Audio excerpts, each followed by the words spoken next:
We grow when we give. We grow when we give. We grow when we give. Nosotros crecemos cuando damos. We grow when we give. 与えるとき成長する。 We grow when we give. Welcome to ROG, Return on Generosity. I'm your host, Shannon Cassidy. This podcast celebrates generosity at work, not financial giving valuable time, mutual respect, alternative perspectives, and genuine collaboration. Our special guest today is an award-winning author, nationally recognized speaker, and a savvy publishing strategist. Jenn T. Grace is the founder and CEO of Publish Your Purpose, PYP. It's an acclaimed hybrid publishing company that gives first-time authors the support and the secrets to get their books written. PYP helps them to find an eager audience and marks their place in the publishing world. I appreciate and admire that PYP, Publish Your Purpose, is a certified B Corp. What I appreciate most about you, Jenn, is your investment in others in a deep and meaningful way. You help authors find their purpose and you push them to go deeper. Thank you for what you do in the world, and so grateful to have you here on ROG. Oh, thank you for that. I love that introduction. So tell us a bit about you, Jenn. Please offer us some background on your life. Well, the professional background is that, as you said, I'm a book publisher. And so that began back in, I guess, 2012 is when I wrote my first book, and I published it in 2013, published again and again and again. And I've written 6 books. And everyone, when I was doing my third book, everyone I knew was like, well, how did you know how to do this? How did you know how to do that? I was getting questions in every direction. And so I was like, all right, maybe I can put something together where I can just teach people how to do it. And so I started doing that in 2015. It is now 2022 at the time of this recording, and I still run that program. But I also started PYP in 2016 because I just had so many authors being like, yeah, you're showing me how to do it, but I just rather have you do it for me. I was like, well, that wasn't my plan, but here we are. And so I ended up starting a publishing company without just a complete leap of faith, did not look into what it took to do it. I just leapt and hoped for the best. Yes. And that is a generosity story because you learned yourself the hard way. And then you thought, how can I help people get there without as many bumps and bruises as I went through? And then you created this system, and now you're helping people actually get their books in the hands of their eager audiences, which I love. Where did you grow up? And tell me a little bit about your family and you personally. I grew up in Rhode Island, and I come from a pretty dysfunctional family. And I wrote my memoir that was published in fall of 2020 called House on Fire, which kind of chronicles all of the chaos of which I was brought up in. But, it's one of those things. And now, we're recording this in May, and my mother passed on April 1st, 4 years ago. My dad passed on May 2nd, 25 years ago. And so this time of year is one of those very reflective times of year for me, because I think a lot of times people think it's spring and things are blooming and life and vibrancy. And to me, spring is very much just kind of death for a while. And then till we're in June, then I'm like, okay, now I'm in better spirits. So it's interesting that we're having this conversation now, because I feel like I'm just more in a reflective zone. So thinking about, even in a very traumatic and tumultuous childhood, to be able to find the joy in things like the little things. I have a twisted sense of humor, as I think a lot of people do, especially when you come from some kind of traumatic past. I think twisted sense of humors are often interlocked somehow. I agree completely. And it's helpful to mourn your losses and to really understand what you've been through, and then also to look forward. How can I pull what was good from that, and how can I let go of really what wasn't or what doesn't serve me anymore, and bring that into my future. And that's, I think, another way of being generous to yourself and to the people around you. So I just think that this is a part of your DNA, Jenn, that you really want to help people and grow yourself and all of that. So what are some of the ways that you have identified generosity at work and just in general? It's so interesting, and why I was so excited to be on the show, because just the idea of generosity is it's in my DNA. I don't know how to not operate in in a way in which I'm just always giving. And, and I don't give to get, it's just what happens. And so it's so cyclical, and it's like a boomerang. Like the more you can do and provide for others, the more it comes back to you. And so it's what I love so much is that I have instilled this in my son in so many ways, not even overtly. And he's going to be 14 over the summer. And not even like with an intention of doing this, just by him watching what I've been doing. And so lately, he and I are both volunteering for a Connecticut-based nonprofit that is helping send medical supplies to Ukraine. And so I have a marketing background. The people who founded this organization are all Ukrainian, and English isn't their first language. And so I've been writing fundraising letters, doing all their social media, doing, press releases, anything I can to support. I just don't know how to not give. Does that take up time that I should be working? Of course it does, but that it doesn't bother me because there's always still room for what needs to get done when you're focusing on other people first. Where does that come from, Jenn, for you? Like, where is that deep sense of like almost obligation to make a contribution? I don't know. That's a great question. I like that you said the word obligation because it absolutely sometimes does feel like an obligation. And it's not just, I had a friend a couple of years ago whose husband passed unexpectedly. And I was the closest person to her at the time. And I dropped everything in my life to be there for her because she didn't have anybody else to be there with her and her kids. And I had somebody say, like, why would you do so much? I'm like, well, A, she's a friend. B, she just lost her husband. And C, she's got kids to take care of. Like, why wouldn't you show up for it? It's just in my DNA. I don't know how to not help people. I truly don't. And it's everything. It's animals, it's people, I have like no restrictions in terms of helping people. And, maybe it's a problem. I don't know. It'll keep me busy in my retirement years. Yes. And, I think that's a life well lived, in my opinion. A life well lived is one where you recognize the strengths and the gifts that you have. How do you do that in an environment that isn't naturally a generous environment, like publishing? I think that that's then the superpower. So if you are looking at whatever environment it is, and there's a lack of something, and you have that organically or innately, it's like the gift that you're bringing to the table. And it's interesting because I have people use the word generous on a regular basis when I'm talking to them, because in publishing, there are so many, I won't go on a tirade here because it upsets me so much that this industry is so predatory toward first-time authors, because as a first-time author, people don't know what they don't know. They don't know that questions to ask. They don't know who to trust. And it's this really predatory environment where people end up losing thousands and tens of thousands of dollars. And so I tell people, I'm like, I will talk to somebody, even if I know that they're not going to be a right fit for my company or that we're not going to do business together. I feel like that shouldn't negate my willingness to help them in their next step on this journey.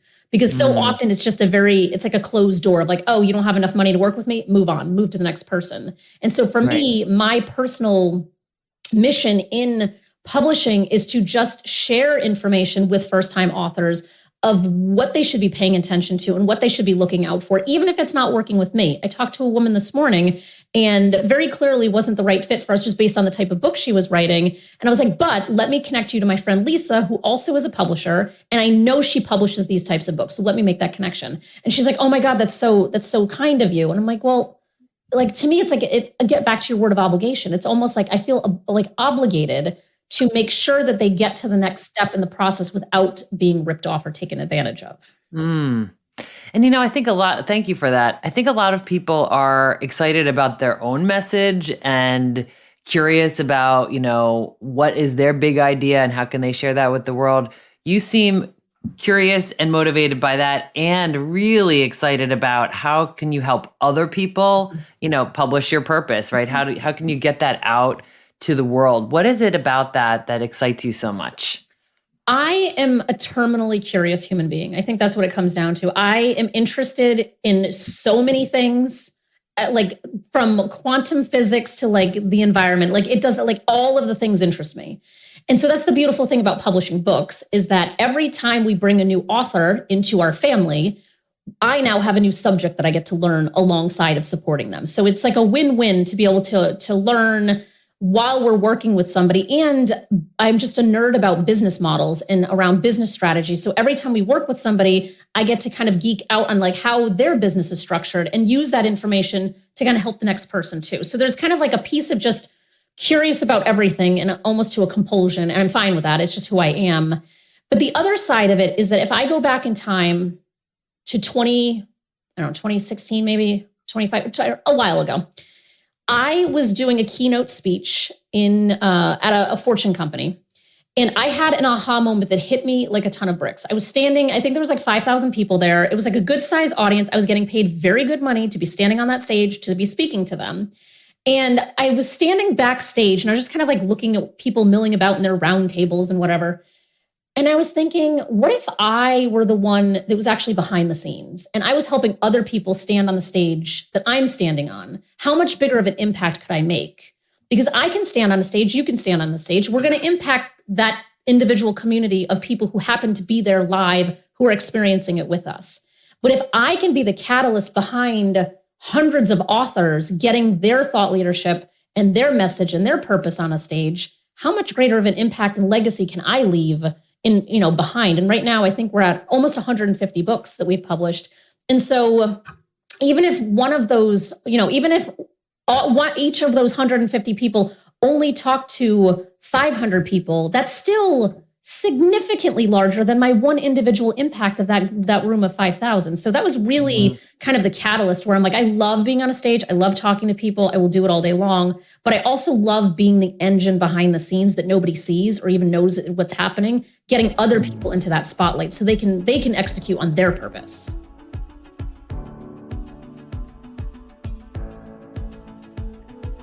When we come back, Jenn will share the three-legged stool of winning.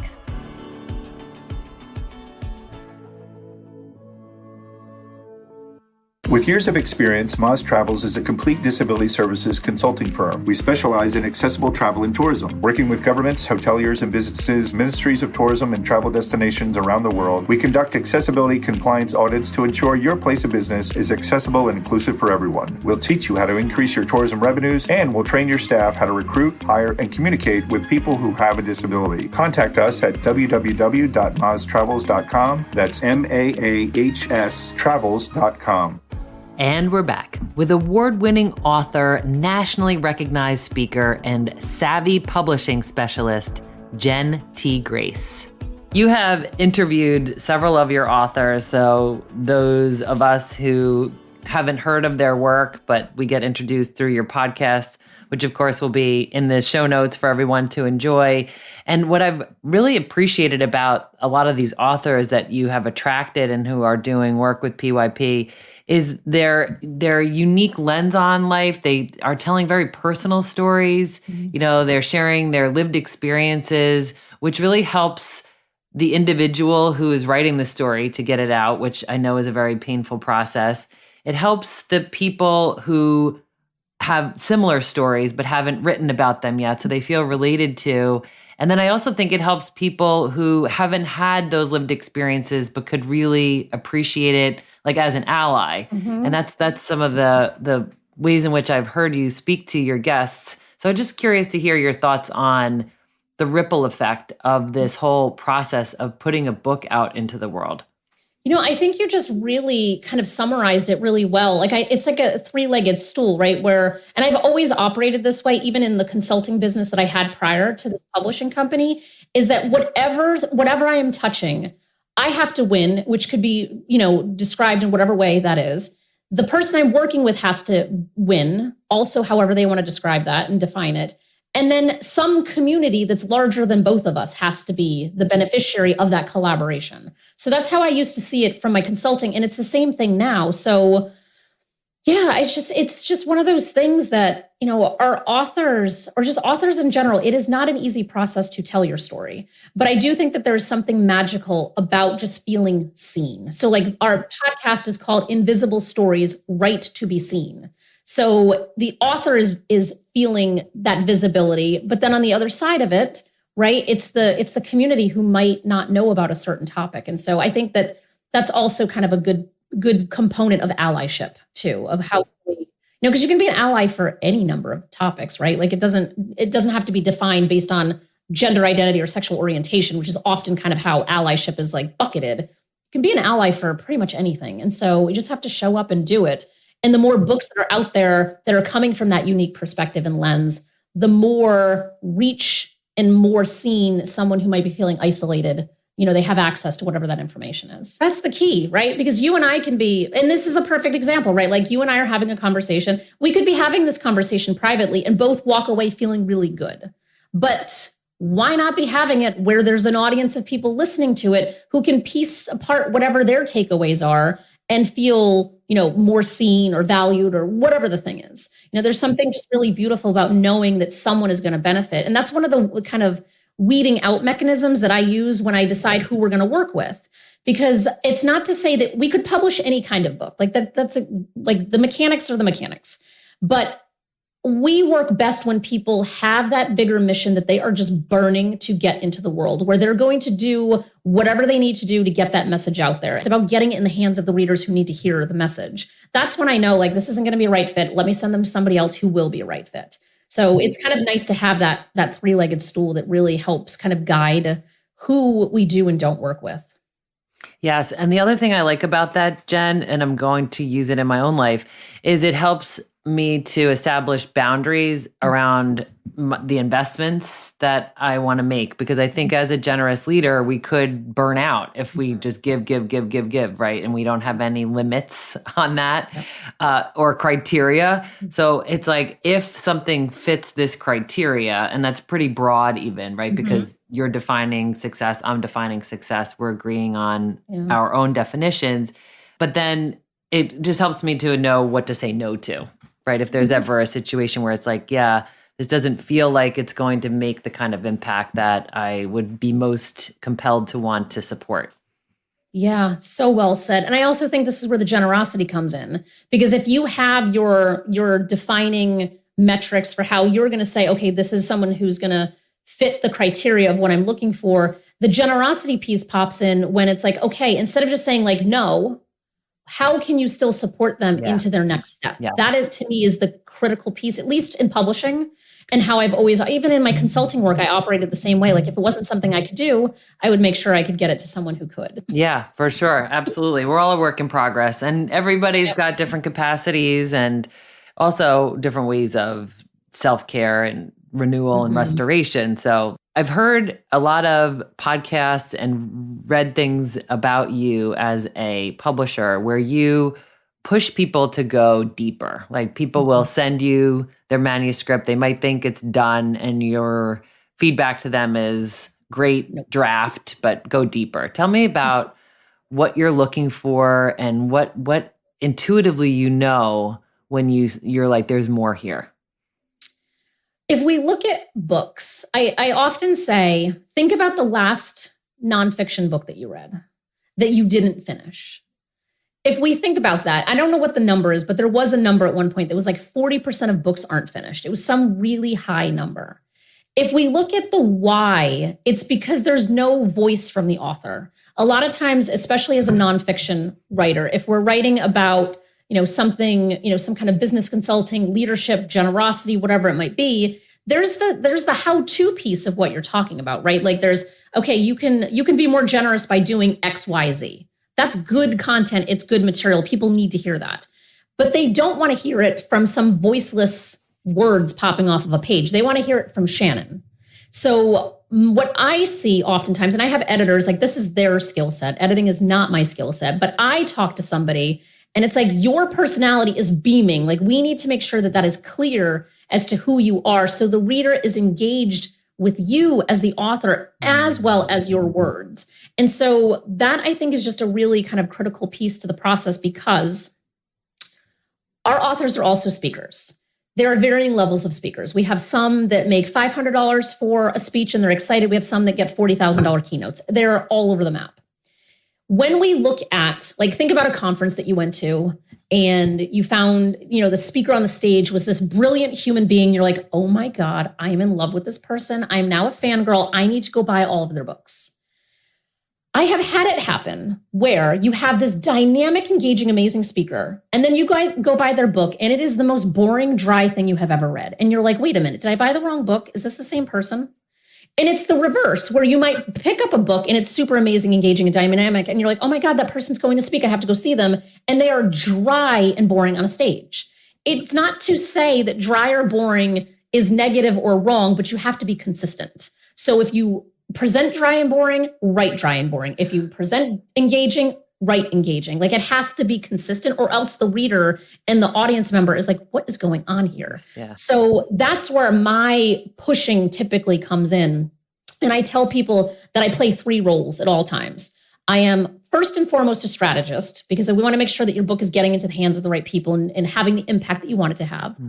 But then I'm also a therapist, because I'm constantly pushing them on the ledge, taking them off the ledge. Like it's definitely a push-pull throughout the whole process. And then a cheerleader, because you need somebody who's amping you up and like telling you like you can do it, you've got this, like you're almost there. So it's this kind of combination of these 3 pieces that I feel like help people go deeper even when they don't want to go deeper. And then I have the support of my editing team and my project manager to be like, all right, how do we like really push them to go further? Because I know there's something there, because we know that book is going to get read. Someone's going to finish that book when they're like, oh, wow, like this Shannon person's like really awesome. And like, I want to know more. I want to go subscribe to this podcast. I want, because they want more of you, because you spent the time and effort to be your raw and vulnerable self. But it's hard to be our raw and vulnerable selves without a little encouragement from others. Yes. So good. And for us to think about how can we be willing, what do we need to be encouraged to get out there? And then how can we also be those roles for other people to encourage them to share their voice, right? I think that's another way to look at this, because for some of us, we're hearing your encouragement and thinking, gosh, I think I'm a secret too. Or I know this other person that's got this dynamic message and I want to be a catalyst for their exposure and their recognition of their story. That's just important for us to say. When you recognize the potential in others, we need to be willing to be the push and tell them, and not assume that they already know or think it's none of our business, because that might actually be the voice that they needed to hear to go take the leap. And it's just like basic empowerment. I think we can stay on the theme of women, but I think in general, there's a lot of different directions. But just saying like, hey, I love your necklace today, or because I think we think these things a lot of, whether, what someone's wearing, or maybe something they just said that really resonated well. I feel like, why wouldn't we just say, hey, even if it's a stranger, like, oh my God, I love your shoes, or I love your watch, like, because it makes you feel good being on the receiving end of that. And it makes you feel good being the one that just said it to a random stranger. Yes. And it's a connection, right? And it's the beginning of a connection. That might be the beginning and the end, but it could be, you exchange a smile, you both get that joy of knowing that you acknowledged each other. And that just feels good. So speaking of things feeling good and these like unintentional positive benefits, like I don't think that you tell someone that you love their shoes so that they can make you feel good, but the fact is you do feel good. So what are some of the other returns on generosity that you've experienced, Jenn? It's such an interesting question. I feel like you've got really good questions. I think, again, it's like a way of being that I don't even know that I can like pull it apart from just my everyday existence. Like, and I think because I'm constantly helping other people, that I'm constantly getting reinforcements that I'm helping other people. And I'm not doing it for the reinforcements, but it is a cycle that just keeps turning. And so there's a nonfiction writers conference that is happening, at least at the time of this recording. And I'm one of the Ask the Experts. And so they said, like, what time do you have? Like, it's for conference attendees or VIPs that want to schedule time to talk to a publisher. And I'm like, I'll do it. Like, what do I have to lose? And so it's like 15-minute calls, and they're like back to back to back to back for 3 days this week. And so I'm like, oh my God, because I love talking to people. So yesterday I talked to a woman who's also a publisher, and I'm giving her like all of the tips and advice that I can think of. And so she's like, oh my God, that's so generous of you. You didn't have to tell me like all these things. I'm like, yeah, but why wouldn't I want to help you? Like, I think the rising tide floats all boats. And the more we can have ethically operating people in this industry, the better everybody is served. So it's things like that that I don't even think about, that I just say yes to, because I'm like, oh, this would be fun, and it's going to help somebody. Yeah. And then, and I heard the word generous twice yesterday in 2 different calls. And I was like, ooh, good timing considering we're having this conversation today. So I don't know. It's hard for me to parse out because it's just who I am and how I operate. Exactly. It's so true, because for leaders like you, it's like me asking you, so talk to me about breathing. Tell me how that's going. How do you do that so that we can do that? And you're like, I don't know. It's just happening. So yeah, thank you for that. So all of our guests share a favorite quote or mantra, a life motto. What's yours, Jenn? If I go back in time to when I was on my first board of directors, I had to work I was only 25, and I had to really work hard to get the respect of all of these people. I was 25. Everyone else was probably, mid 40s, 50s and up. And at the time that seemed like a big age gap. Obviously now I'm like, well, yeah, none of these ages are old. But I had to work really hard to to get them to respect me to be on the board. And I remember having a conversation with one of the board members who I still love and adore to this day. And it's been, 16 years at this point. And I don't know what I was trying to do, but I learned, because I ended up being the executive director of this organization later, a couple years later. But what I knew as a board member is that if you want anything to be voted on in a way that is helpful and advantageous to what you're trying to champion, you have to get everyone's individual buy-in before you get to the meeting. And so I remember having a conversation. Her name's Lisa. I remember having a conversation with Lisa. And I was like, well, I think I should I want to propose that we do this. I think this is how it's going to benefit. I had the whole plan figured out. And she's like, you know what you need to do? You just need to do it. And then you ask for forgiveness later. Never ask for permission. And I was like, oh, that's good. And so I have taken that since I was 25, because I think she saw my passion and didn't want to slow me down and was just like, do it, the hell with it. We'll see, if there's any repercussions, fine. But I just thought that was brilliant of just ask for forgiveness. Don't ask for permission.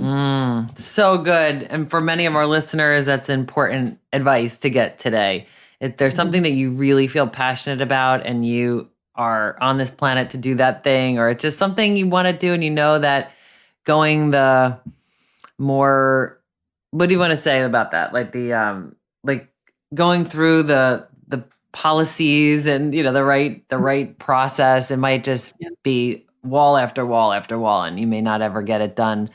That's so good. Well, thank you for being the kind of leader that leads by example. You are giving us some snippets of how you operate and what you prioritize that are helping us to see what it feels like to be in the company of a generous leader. And I really appreciate you, Jenn. Yeah, thank you. I love this conversation. I feel like I need to be in more conversations like this. Well, thank you for joining us. Yeah, thanks for having me. This was awesome.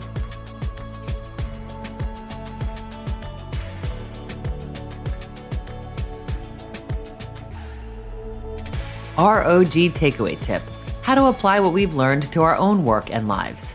Jenn is so dynamic and interesting. One of the best things about Jenn is her authenticity. She's 100% herself. What would it look like and sound like for you to be fully yourself? She used the phrase, I am who I am, and I'm good with that. May we all find peace and pleasure with ourselves for who we are. Here are 3 things that we can apply to our own lives. Number 1, share your experiences with others along the way. Jenn does this in publishing. She wants to help people find their way and avoid obstacles. How can you share what you know to help others avoid or better navigate the pitfalls that they are likely going to encounter? Number 2, recognize others. Offer a compliment. Acknowledge something positive. Make a connection. It's good for both of you. And number 3, ask for forgiveness, not permission. What's something you really want to do? You know it will matter, but asking permission will likely delay it happening or kibosh the initiative altogether. Do it. Take action. Generosity is not just seeing what needs to be done, it's doing what needs to be done. Please join me next week for Building Bridges Generous Leadership Coaching Tip on feedback. Until then, stay generous, everyone.